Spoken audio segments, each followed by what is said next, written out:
I asked on Instagram if you guys wanted a Crazy Chiquita video and if you'd be okay with one during this time.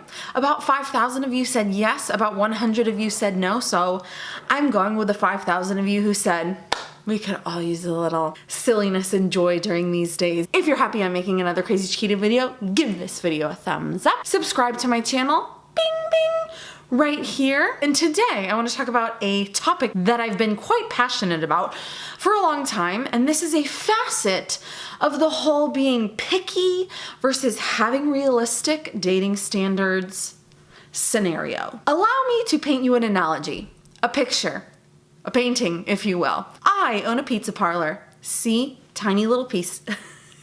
See Exhibit A, a tiny piece of pizza. Say I own a pizza parlor. I don't know why it's called a parlor. Pizza restaurant, parlor, whatever. We'll go with pizza parlor. It's more fun. And I've owned it for a dozen years, and I've put my blood, sweat, and tears into that pizza parlor. It is my heart and my soul. I love making pizzas for people. And if I said to someone, if I'm going to get married, right, pretend like I'm not married. If I'm going to get married, I want to marry someone who is as passionate about this pizza parlor as I am. I want someone who's going to be in there making the pizzas with me, who gets the whole vision, who wants to be my teammate in the pizza parlor, because it will be the center of my life for the rest of my life. This pizza parlor is not going anywhere. It's going to be my everything until I'm dead. Someone would say, you know what? That makes sense. If that is that important to you, you should definitely look for someone who shares in that with you. Nobody would bat an eye. And yet, so many of you out there, happened to me when I was dating too, have these core things that you want in a spouse. You say, if I'm going to get married, these are the core things that are the most important to me. For many of you, that is your faith. A lot of you practice different faiths, right? A lot of you are out there, you say, I love Jesus. My faith is the most important aspect of my life, right? I want to find a man who loves Jesus too. I want to find a man who is as passionate about my faith as I am. And all of a sudden, everyone's like, oh, don't be such a picky Priscilla, okay? You're gonna have to be more open than that if you ever wanna find a man. And you say, but it's really important.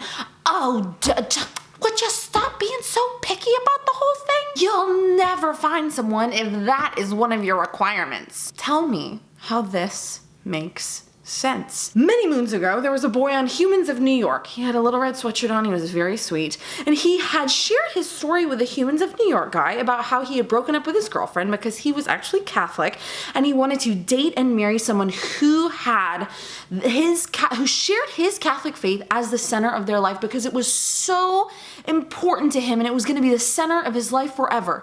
And the angry mob on Facebook, love should be stronger than religion. How dare you break up over something so insignificant?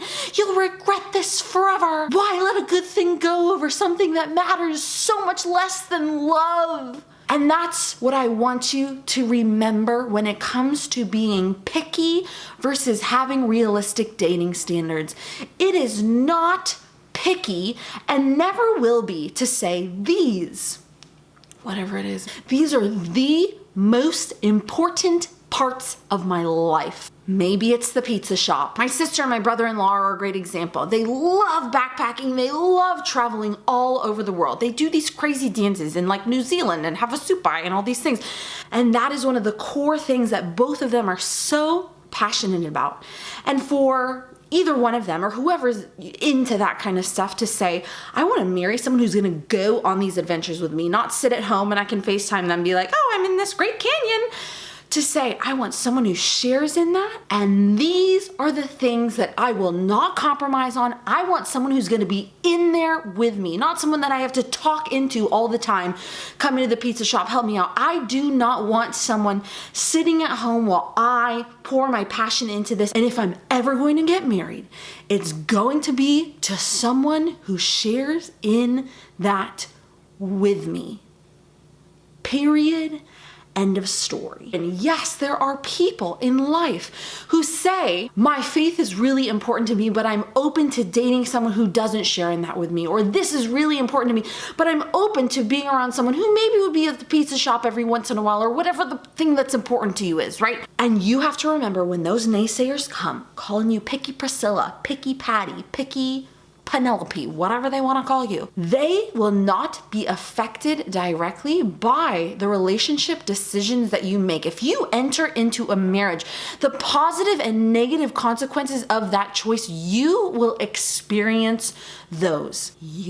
And you do not have to let anyone talk you out of loosening those up. If you say, I want the person late at night making the dough in the pizza parlor with me. And that's what I had to think about for myself. No matter what anyone said, oh, you'll die alone. It's better to just marry someone than just die alone. I had to think about it, and I had to think about it long and hard, which I encourage you to do too. Because for me, that wasn't an option. My faith is the core and it is the center of my life. Just like that woman with the pizza parlor, it will be the center of her life forever.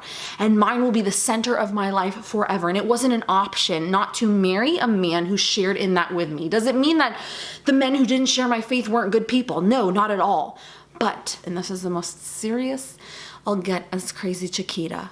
I did not want to get married.